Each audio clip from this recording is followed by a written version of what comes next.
नमस्कार, आप देख रहे हैं सबसे तेज न्यूज। खबर यूपी के काशी से है और चौंकाने वाली है। गंगा में मिली है अमेरिका सकर माउथ कैटफिश। वैज्ञानिकों का दावा है कि ये एक बड़ा खतरा है। हजारों किलोमीटर दूर साउथ अमेरिका के अमेज़न नदी में पाई जाने वाली सकर माउथ कैटफिश का वाराणसी के गंगा नदी में मिलना जितना ज्यादा कौतूहल पैदा करता है, उतनी ही चिंता ये वैज्ञानिकों के लिए खड़ा करने वाला भी है। वाराणसी के रामनगर के रमना से होकर गुजरती गंगा नदी में नाविकों को अजीबोगरीब मछली मिलने के बाद बीएचयू के मछली वैज्ञानिकों ने मछली की पहचान साउथ अमेरिका के अमेज़न नदी में पाए जाने वाली सकर माउथ कैटफिश मिलने के रूप में करते हुए चिंता जाहिर की है, क्योंकि ये मछली मांसाहारी है और ये खतरा भी है। यूं तो नदियां अपनी गहराइयों में कई राज और रहस्य को समेटे रहती हैं, लेकिन वाराणसी के रामनगर के रमना गांव नदी में डॉल्फिन के संरक्षण और बचाव के लिए लगी गंगा प्रहरियों की टीम को उस वक्त एक मछली के रूप में अजूबा हाथ लगा, जो गंगा नदी की नहीं थी बल्कि पूरे हिंदुस्तान और साउथ एशिया तक में नहीं है। अजीब से मुंह वाली मछली साउथ अमेरिका के अमेज़न नदी में हजारों किलोमीटर दूर पाई जाने वाली सकर माउथ कैटफिश की तरह लग रही थी। भारतीय वन्य जीव संस्थान और नमामि गंगे योजना से जुड़े जलीय जीव संरक्षण के लिए काम करने वाले गंगा प्रहरी दर्शन निषाद ने बताया कि डॉल्फिन के संरक्षण के दौरान ही उनको दूसरी बार यह अजीबोगरीब मछली मिली है। पहली बार गोल्डन रंग की मछली मिली थी, जिसकी पहचान भारतीय वन्य जीव संस्थान ने इस मछली की पुष्टि अमेरिका के अमेज़न नदी में पाई जाने वाली सकर माउथ कैटफिश के रूप में किया है। वैज्ञानिकों ने दावा किया है कि गंगा के पारिस्थितिकी तंत्र को यह मछली विनाश कर सकती है। वैज्ञानिकों ने सलाह भी दी है कि इस मछली को गंगा में पाए जाने पर पुनः न छोड़ा जाए। आप देख रहे हैं वाराणसी से धर्मेंद्र पांडे की रिपोर्ट। संस्थान देहरादून के माध्यम से गंगा प्रहरी हूँ और गंगा प्रहरी रह करके डॉल्फिन संरक्षण के लिए कार्य कर रहा हूँ।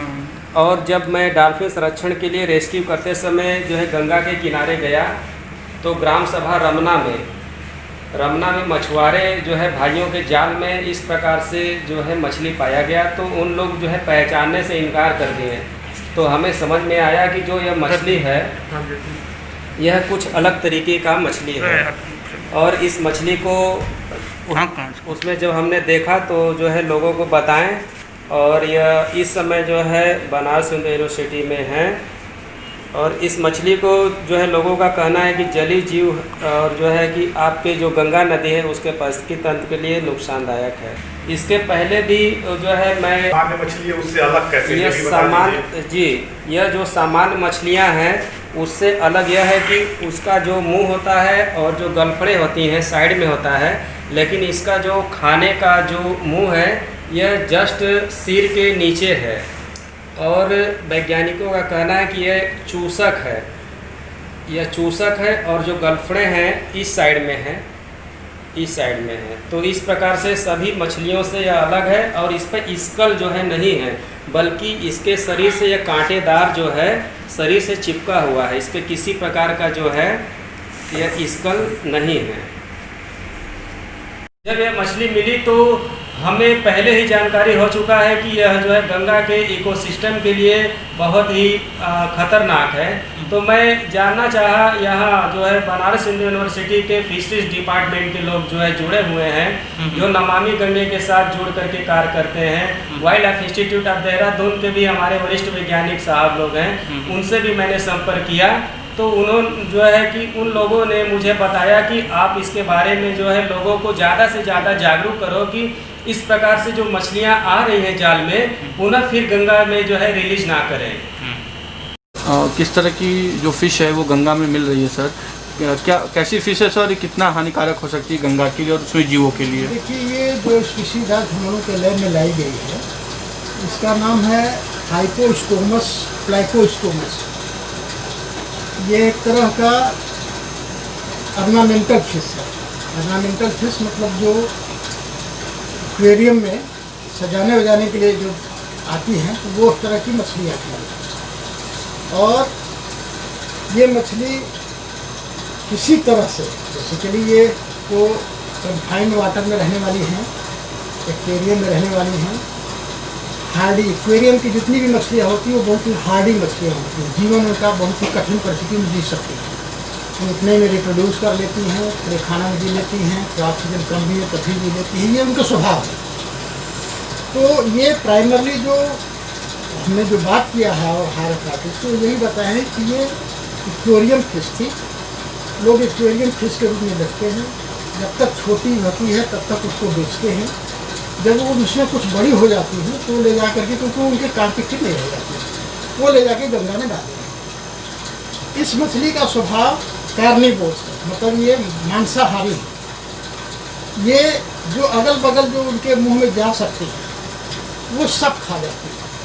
तो वहाँ का जो एक पारिस्थितिकी है जिसको इकोलॉजी कहते हैं, पूरा इकोसिस्टम ही वो गड़बड़ कर देता है। जो प्राकृतिक ढंग से जो अन्य छोटी छोटी स्पीशीज मछलियाँ जो थी वो समाप्त हो जाएंगी, भी खा जाएंगी। दुर्भाग्य से इनका कोई फूड वैल्यू भी नहीं है। जो खादक वैल्यू होती है, कीमत होती है किसी चीज़, जैसे कि कतला रोहू मृगल है, लोग बहुत पसंद करते हैं, नैन कतला, ये उसका खाद्य वैल्यू ही उतना नहीं है।